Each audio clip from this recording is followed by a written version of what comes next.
What's going on, Port fans? Welcome back to another video on my channel, and today we're going to be, well, not reviewing Port Adelaide versus Geelong because that's basically been done and dusted, that game, a couple of days ago. We've taken the weekend off to refresh, reset, and head into this week's game against Hawthorn. But what I wanted to talk about today is what exactly was that performance, because it's left, I think, majority of us, I wouldn't say stunned, but I think a little bit dumbfounded at the fact that we produced such a performance against Richmond the week before and come out and put a display like that against Geelong, who are another great calibre team, and they're right up there in the top four. So I'm a little bit of a pickle and I wanted to get to the bottom of it. So we're going to talk about that and see exactly where we go from here, because I think there's a little bit more to fix than what we saw Friday night. So let's get straight into it. What was that?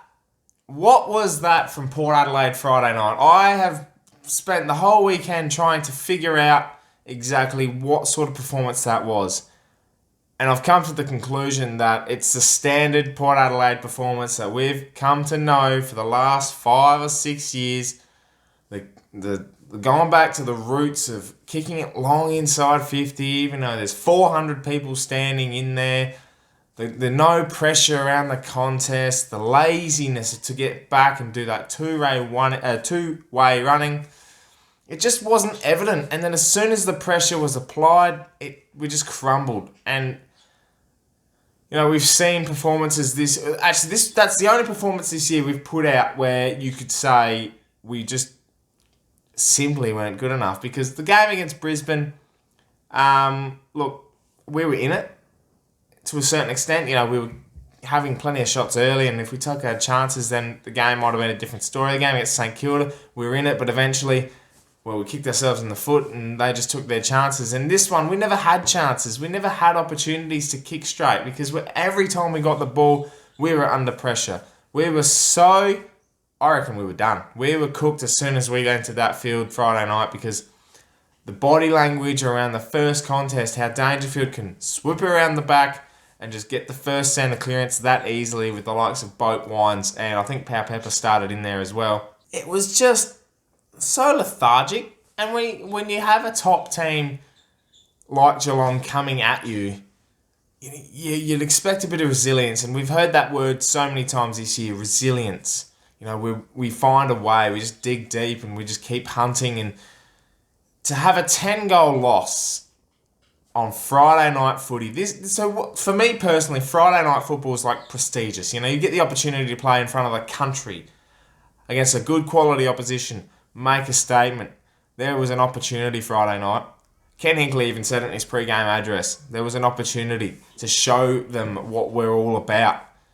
And we did it in the complete opposite of what we all expected. And I think after the Richmond game, we had the expectations. You know, we now had, now we've got an opportunity. We've proven a point. We're contenders now.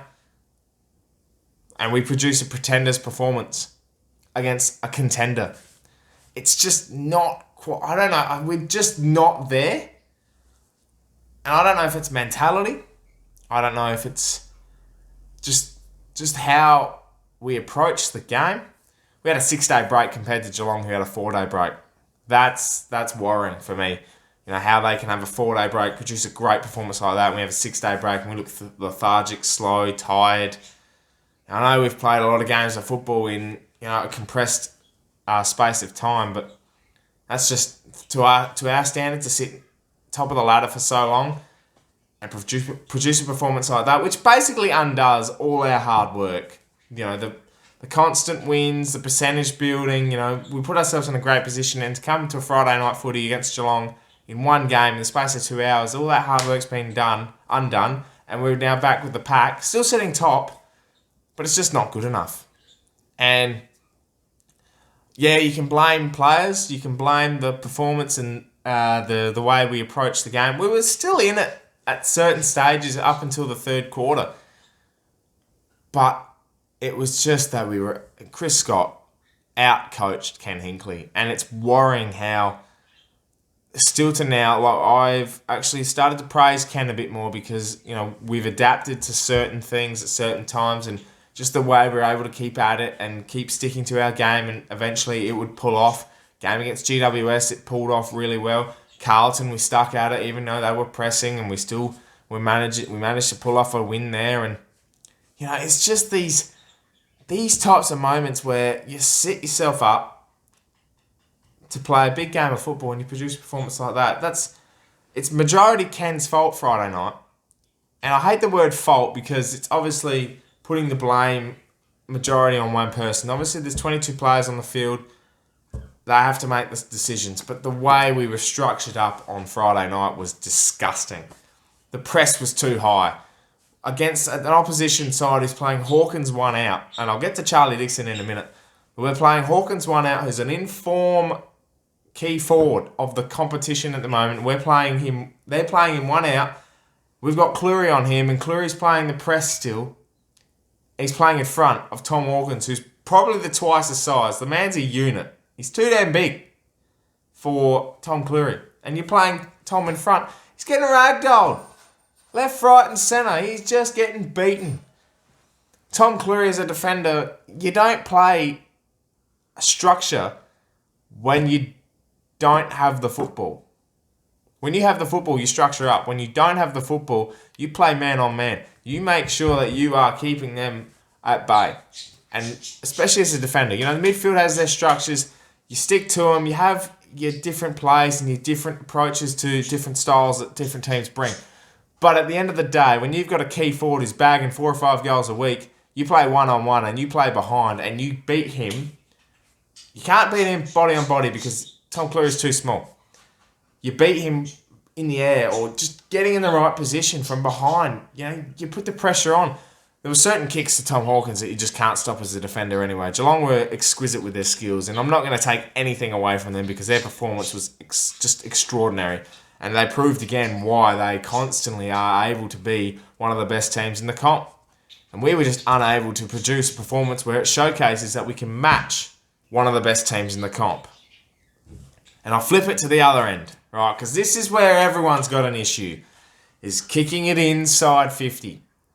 It annoyed me. It got me to a point where I actually stood up out of my chair and said, that's enough. I watched the end of that game. I watched it from start to finish. But it annoyed me. It really annoyed me how many times we went long inside 50. Even when Charlie Dixon wasn't there, he was off the field with his blood rule. We still banged it long inside 50 to a target of Georgiadis or Lysette. Adams wasn't down there. And it annoyed me. It really annoyed me because... I'd have a bone to pick with Georgiadis as well. And I know he's a young kid. He's still learning his craft. He's raw. He's got so much talent. I look forward to watching him for 10 plus years in a Port Adelaide jumper. But get out of the way of Charlie Dixon, mate. How many times did we fly up? All contested to six of us, all flying. How many times we just got in his way? And it's just, he had opportunities. And he took a great mark in the third quarter, Georgiadis. He did. The first time we got a clearance and we were actually able to, set up 6-on-6 and take advantage of our key forwards. But then around the ground, producing that kind of football to get to the last kick inside 50 and just pop it on Dixon's head with 7 other Geelong defenders around him, we know the ball's going to come to ground. And this is where the small forwards were a bit lazy and just lethargic because Geelong are the number 1 team in the comp for just defensive inside 50 ground balls. They clean up and they're able to get it out quickly, and we saw their spread. They were just great in the way they brought it out and were able to hit Hawkins on the chest, and it speaks for itself. We all saw the game.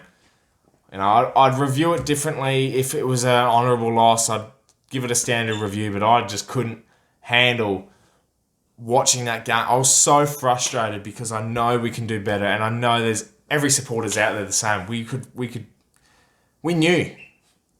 It was another test, another challenge.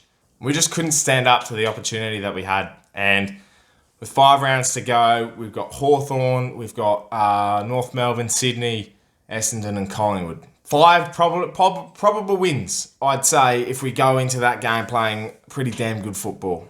And I really do hope that we produce a brand of football for the next 5 games, give ourselves the best chance to finish minor premiers, because damage was done Friday night. And we've got to make up for it.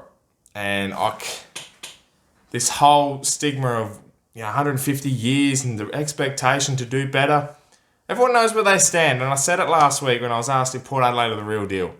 We know where we stand. We've got the expectations. We know them. Then why are we still putting out a performance like that? It's just, I think it's starting to catch up to us that we didn't rest players in certain moments. We have had 4 games in 17 days. This break of 8 days now. Recoup. Get back to the basics of our game plan. Hawthorn shouldn't be a problem if we're a top side. If we're a top side and we're playing Hawthorn, who aren't producing great football at the moment, they shouldn't be a problem. I say shouldn't with precaution. So we just have to regroup, refocus, and get back out there. Because at the moment, if we're producing that kind of performances against Geelong, imagine what it's like against West Coast. And if we played Richmond again. No, we're a top 4 side. I believe that. Show it. That's all I've got to say. The game annoyed me, and I had to get this rant out because, you know, you can't review that when everyone saw. Well, there's no point reviewing that type of game when everyone saw what the problem was and everyone saw what was produced. Well, thank you very much for watching, everyone. This video, a bit of a rant of me going on, but it's warranted because I'm pissed. So I'm hoping that we produce a better performance this week against Hawthorn, and the boys stand up and get back to the proper football that I know they can play. Thank you very much for watching. Make sure you subscribe to the channel if you're new for plenty more Port Adelaide and AFL content coming your way. My name is Anthony, and as always, can the pair.